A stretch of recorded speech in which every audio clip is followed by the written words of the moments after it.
सो hey everyone, आप सभी का स्वागत है हमारे छोटे से चैनल देहाती प्रेप में। सो हम कर रहे हैं 100 डेज़ की डेडिकेशन। सो आज मैं उठता हूँ सुबह के 5 बजे।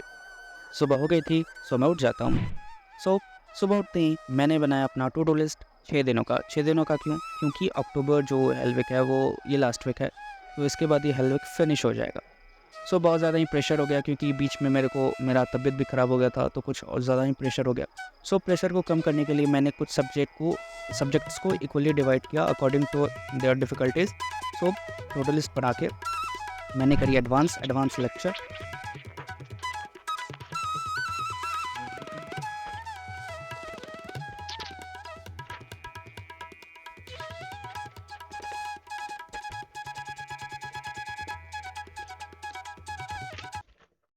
अभी देखो जैसे क्वेश्चन है 117 cos square A plus 129 sine square is equal to 120 and 170 cos square B plus 158 sine square B is equal to 161।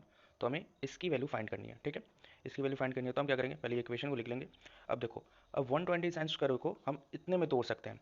क्यों क्यों इसको मैंने इसमें तोड़ा? क्योंकि इधर से हम 117 को कॉमन ले सकते हैं। कॉमन ले लिया, कॉमन लेने के बाद हमारा cos square plus sine square निकला plus 12 sine square is equal to 120 है।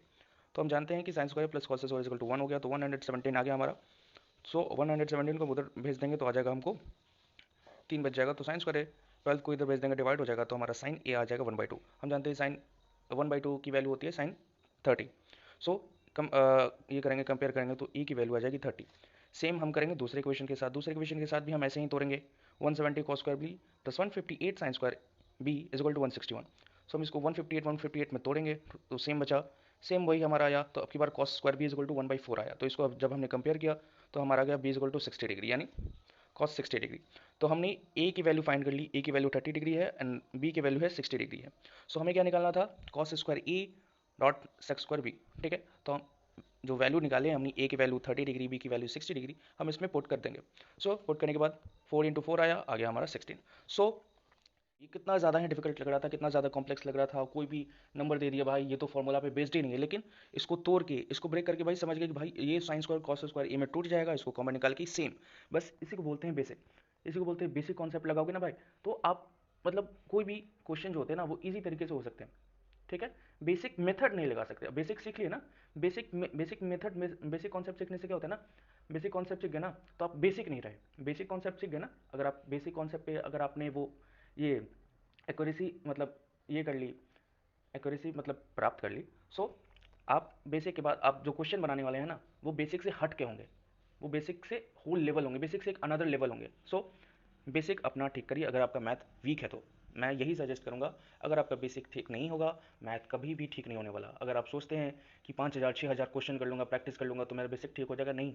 आप 50 ही क्वेश्चन करो, 100 ही क्वेश्चन लगाओ, बस वो बेसिक कॉन्सेप्ट वाले करो, अपने कॉन्सेप्ट को स्ट्रॉन्ग करो। उसके बाद आने वाले आप कितने लाखों क्वेश्चन करोगे वो इजीली बन जाएंगे, ठीक है।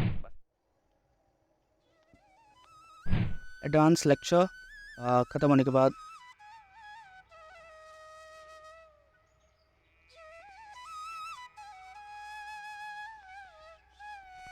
मैं आ जाता हूँ बाहर घूमने आ जाता हूँ, थोड़ा सा मूड फ्रेश करने। सो ये रहा मेरा मंदिर। मेरे घर के आगे 2 मंदिर है। सो मंदिर पे रहा ये भक्त, ठीक है, भक्त। सो कुछ बच्चों से ये खबर मिलती है कि वो जो पेड़ है, पेड़ पे एक बड़ा सा सांप है, बड़ा सा सांप है जो मतलब हाँ, घूम रहा है सांप। तो बच्चे उसे तंग कर रहे थे, तो मैंने उन्हें मना किया कि देखो उनका भी घर है, तुम्हारा भी घर है, सो उन्हें शांति से रहने दो। सो आ जाता हूँ अपने घर फिर से पढ़ाई करने। सो फाइनली सुबह का सेशन हुआ कंप्लीट, 3 आवर्स हुए कंप्लीट। तो फिर मैं आ जाता हूँ बाहर गोली खेलने। कब बचपना जा रहा है पता नहीं चल रहा है, धीरे धीरे कब जिम्मेदारियाँ बोझ बनती जा रही हैं। तो जब भी आपको समय मिले थोड़ा सा अपना बचपना जी लें, कुछ समय कुछ टाइम अपने को भी दे दें। आपकी जो रिस्पॉन्सिबिलिटीज़ हैं से थोड़ा हट के कुछ अपना भी कर लीजिए, ताकि आपका मूड फ्रेश बना रहे, साथ ही साथ आप खुद को भी टाइम दे सकें। तो फाइनली फिर हम आते हैं दोपहर का सेशन में फिर हमने करी एडवांस क्लास। करने के बाद फिर मैंने अपनी जो पोजीशन है वो थोड़ी चेंज करने की सोची। चेंज करने की क्यों? क्योंकि मैं बहुत ज़्यादा बोर हो जाता हूँ एक जगह। अब सब्जेक्ट तो चेंज करने से रहा। सो मैं करने लगता हूँ पोजीशन चेंज। सो पोजीशन चेंज करने के बाद मैं आ जाता हूँ बाहर। अब बाहर तो आ गया, लेकिन आज था विसर्जन का दिन। तो सारे भक्तजन अपने अपनी मूर्ति, अपने अपने भगवान को लेकर वो विसर्जित करने के लिए आ गए थे। तो बहुत ज़्यादा हो हल्ला था। सो मैंने सोचा क्यों ना इस हो हल्ला में मैं सो ही जाऊँ। तो जैसे ही मैंने सोने को चाहा तो कुछ बच्चे आ गए। मैं उन्हें भेज देता हूँ कि बच्चों मेरे को पढ़ने दो। सो फिर मैं करता हूँ अपनी पढ़ाई ख़त्म। तो फाइनली मेरा 5 आवर्स हो गया कंप्लीट।